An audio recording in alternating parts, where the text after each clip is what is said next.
Justice, the extended version, but seriously, it's just annoying.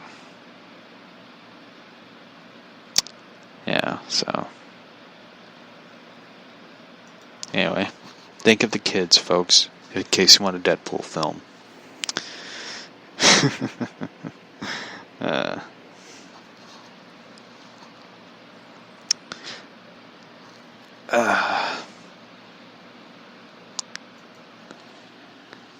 Kids are gonna learn them anyway. That's true. Wait a minute, the guy who's playing Blade played Cottonmouth in Luke Cage. That's kind of weird.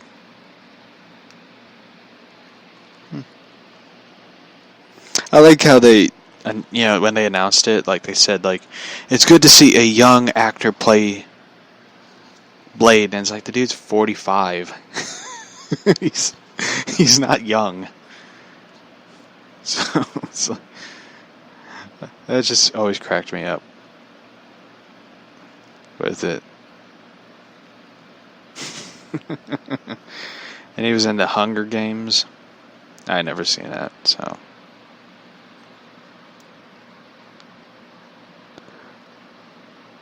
Huh.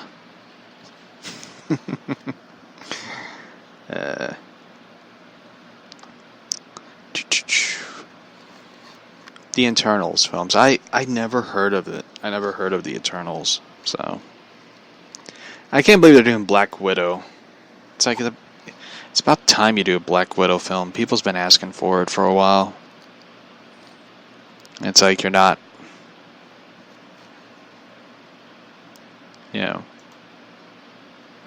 making it, and you're finally gonna make it. Do do do do do do do.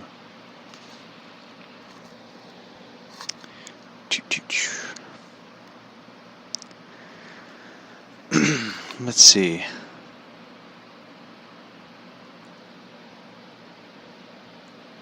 I'm sorry, I'm reading stuff real quick, so you're probably wondering what happened. I'm reading something that's kind of interesting.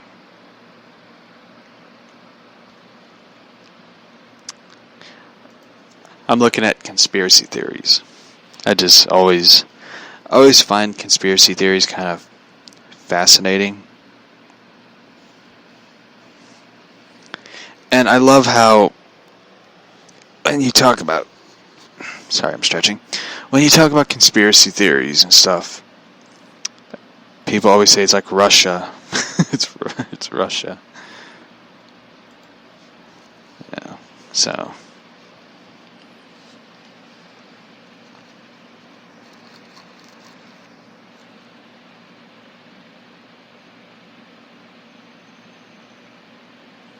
there's one theory that I always found fascinating. The Mandela effect.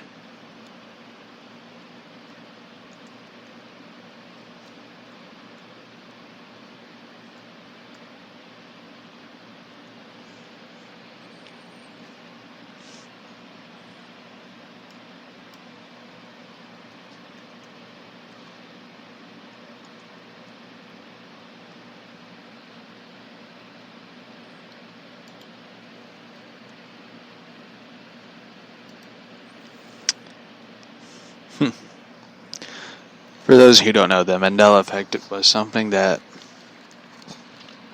in 2010, the shared false memory phenomenon, dubbed as the Mandela effect, was a self-described paranormal consultant named Fiona Broom. In reference to the false memory she reported the death of South African leader Nelson Mandela in the 1980s, who at the time was still alive, which she claimed that was shared by perhaps thousands of other people. Other such examples include memories of the Bearstein Bears, previously spelled the Bearstein Bears, including the 1990s movie titled Shazam, starring comedian Sinbad as a genie, not the superhero Shazam, by the way. Commentators such as Broom said that they think it involves alternative realities.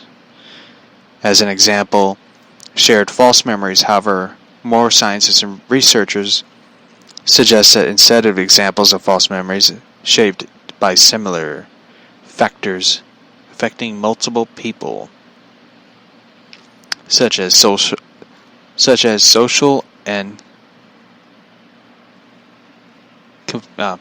social and other incoherent memories, or false news reports including photographs influencing the memories based on them. For example, false memories such as Shazam, the example,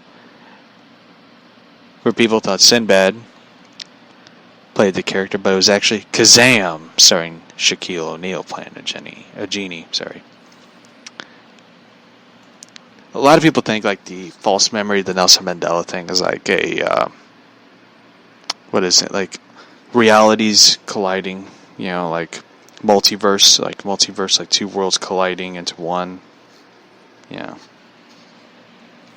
I always loved the multiverse theory, where a lot of people believe that, for example, there's like a different Earth, like we each live in a different Earth, we have different Earth people of ourselves into, for example, like Earth A, and there's an Earth B.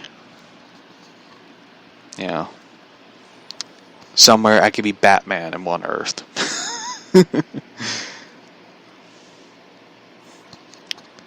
I was going to say like one joke, but I didn't want to say it.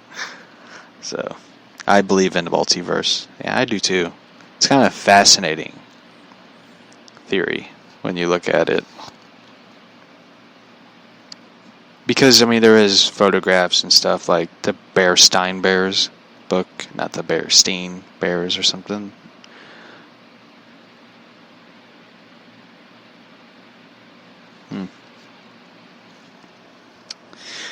There's like one photograph I saw which was pretty fascinating, called The City in the Sky, where someone took a photo and they saw a city floating above them, and a lot of people thought it was like a different city, part of a different multiverse.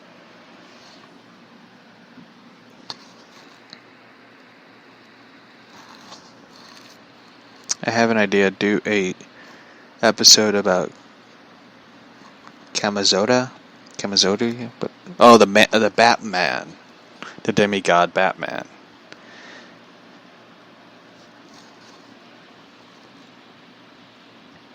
Yeah, that'd be a cool episode to do.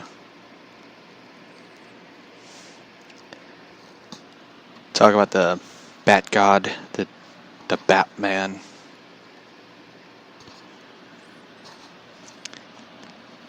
That's going to be a fun episode, by the way.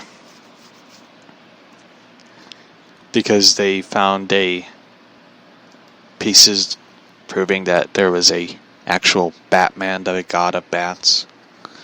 Which is a cool story. There's one story I really found fascinating, which inspired The Hills Have Eyes. I don't know if anyone's ever seen that film. It's a classic Wes Craven film. And it's about cannibals and stuff.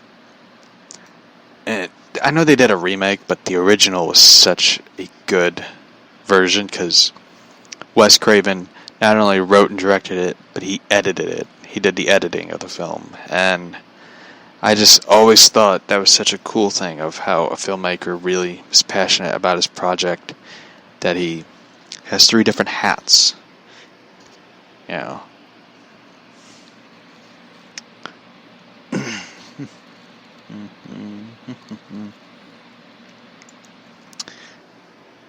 Since, I have plenty of time, I know I'm gonna bounce back to the Marvel projects and talk about other Marvel stuff. I really want to talk about this story. I just always found this story fascinating when I was younger, because I always thought the subject of cannibal cannibalism is kind of like a really creepy, fucked up thing. The story is about Alexander Sawyer.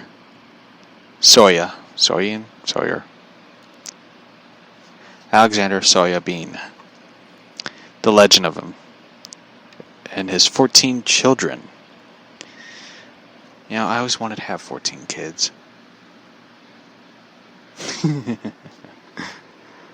Yeah, can you imagine having 14 kids? No, sorry, I'm just thinking. According to the Newgate calendar, Alexander Bean was born... Smirky face. Was born East Lothian in the 16th century. His father was a ditch digger and a hedge trimmer, and Bean tried to take up the family trade, but quickly realized that he had a little taste for honest labor. He left home with a vicious woman named Angie Douglas, who apparently shared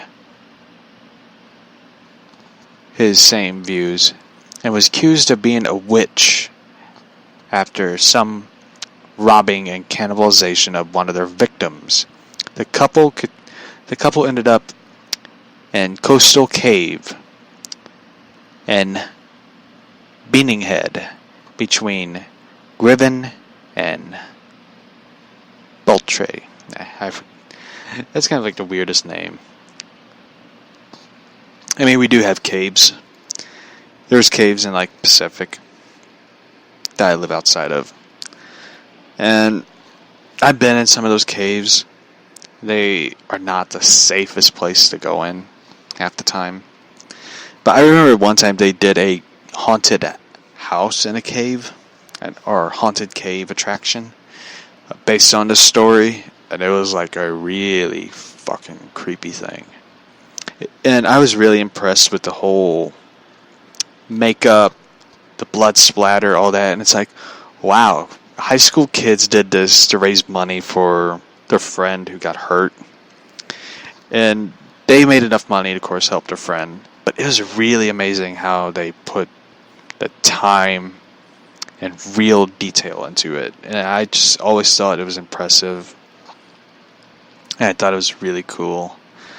And yeah, so anyway, they did it based on the story. When they lived undiscovered for some 25 years. The cave was 200 yards deep, and the entrance was blocked off by water during high tide. The couple produced 8 sons, 6 daughters, 18 grandsons, 14 granddaughters. Damn. I had a lot of woohoo.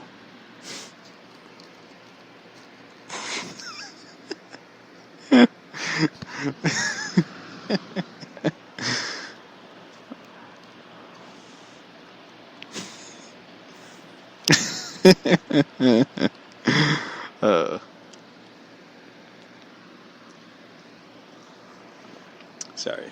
I had to get a drink of water. But damn. Question mark.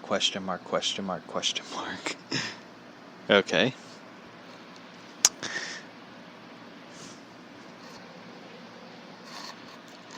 He probably never had his pants on.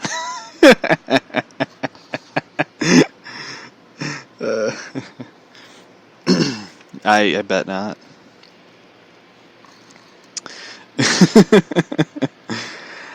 Alright, I gotta get to the serious part about this. Various grandchildren were products of incest between their children. Holy shit.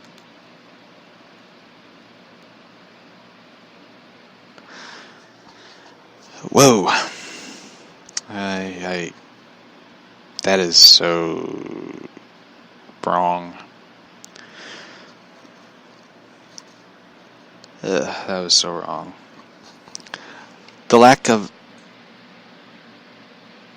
Lacking the sorry, my headphones.